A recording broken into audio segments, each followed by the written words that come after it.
Hey guys, Robert Roy from WealthBuildersHQ.com. At this point, you probably have a decent idea of the main difference between calls and puts. In fact, we made a video about the main differences, and I did a deep dive into the explanation of call options in a separate video, which I'll put a link to the description below.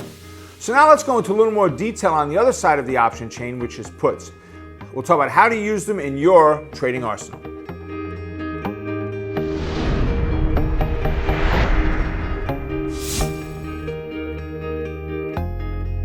The first thing I want you to understand about puts is it is an insurance vehicle. Actually, when options were created, that's what puts were for, a way to insure against a downturn. So if you bought a stock, and let's say you bought a stock at $50 a share, and you insured that stock and you bought a $50 put, if your stock went down, the value of your put would increase.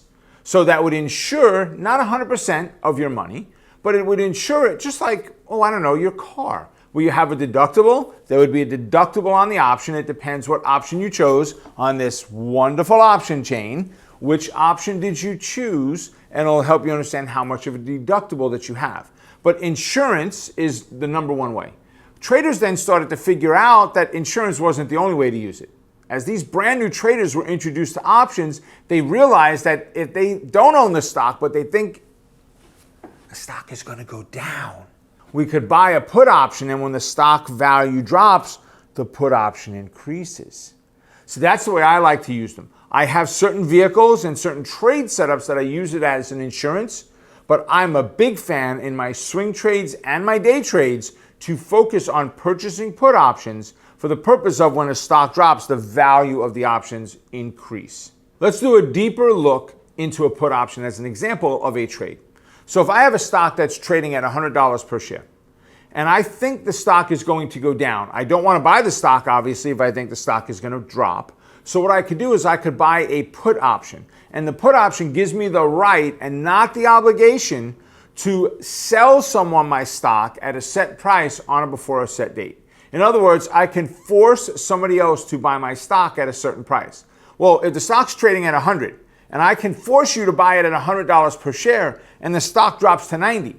I actually could buy the stock at 90 and make you buy it at 100 because that's the obligation that you took on. Right? Just like we talked about in the call options video, and of course I'll put the link down below that you can go back and check that video out. But you then would have the obligation, if you went ahead and sold it to me, I bought it, you sold it, I have the rights as a buyer. Right? So when that stock dropped, let's say it went from 100 down to 90, a $10 drop. The option is going to go up about 75 cents per share.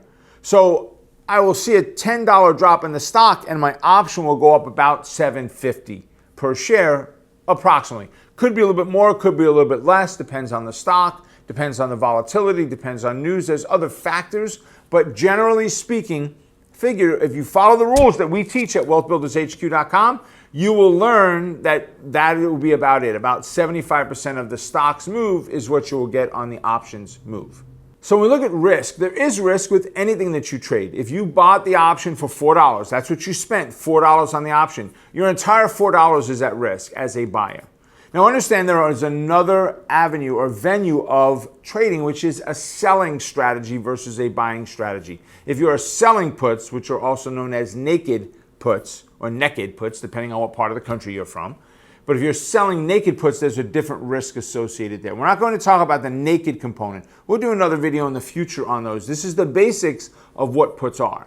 Right? So the risk associated with them is whatever you invested in the option, that's your risk, up to that dollar amount, not a penny more. Now it's time for our question of the day.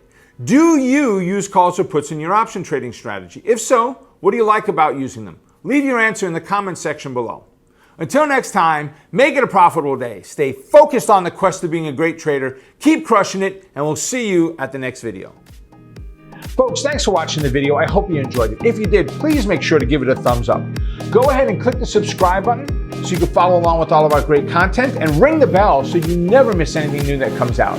And folks, with that down below, we've got a couple of other videos for you to choose from that you can watch from our materials.